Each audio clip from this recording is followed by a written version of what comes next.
Hi friends of Jubilee Plus. In this week's Monday Mercy video, I just wanted to take a quick look at 3 Old Testament characters and what we can learn about care for those in need from those 3 characters. First of all, from Job, we learn that caring for those in poverty is an act of righteousness. So lots of bad things happen to Job, and his friends say to him, you must have sinned, you must have done something wrong for all these horrible things to have befallen you. And some of the things they accuse him of are things like not taking care of the hungry, not looking out for those in need or those who are vulnerable or oppressed. And in his own defence, Job basically says, no, I have lived a righteous life. And some of the hallmarks of that righteous life that he uses, that he explains, are things like, I have fed the hungry. I have looked out for the stranger. He even says, I've made the widow's heart sing for joy. Don't you love that?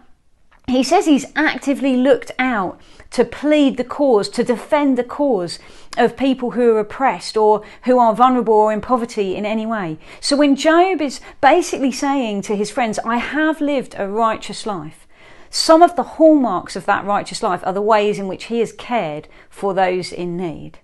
And then if we look at Mordecai, so in the story of Esther, where Esther basically has to appeal to the king to try and save her people, the Jews, when they're saved, when that happens, Mordecai says we now need to celebrate what God has done. And one of the ways in which he says they should celebrate is he says that gifts should be given to those in poverty.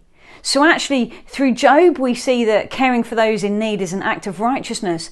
But through Mordecai, we see that providing for those in need is actually an act of celebrating what God has done in our lives, what God has done for us, how he's rescued us, how he's saved us and delivered us. So when we want to express our worship and our thanks to him, if we follow what Mordecai said, then it involves giving to those in need from the overflow of our thankfulness.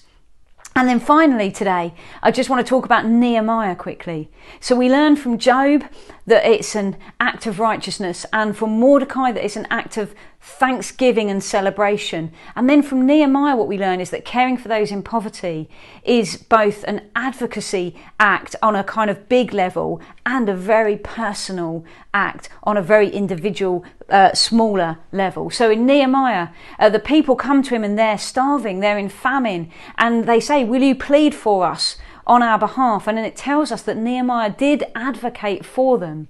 But it also says Nehemiah fed 150 people at his own table. So for Nehemiah, there was a very personal application. He didn't rest on just advocating with powerful people. He also saw that there was a personal application before God to caring for those in poverty. So as we enter a new week, why don't we think about how we can do acts of righteousness that benefit those in poverty this week? How we can do acts of thanksgiving, celebration to God for all he's done in our lives through providing for those in poverty this week? And how we can make care for those in need a very personal and very individual response this week, and have it affect our own dinner tables or our own bank balances, our own lives.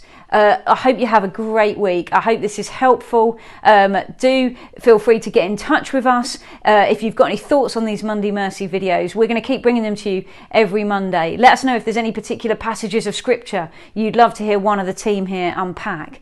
But I hope you'll spend some time this week just thinking about what we can learn from Job, Mordecai and Nehemiah as we head into our week.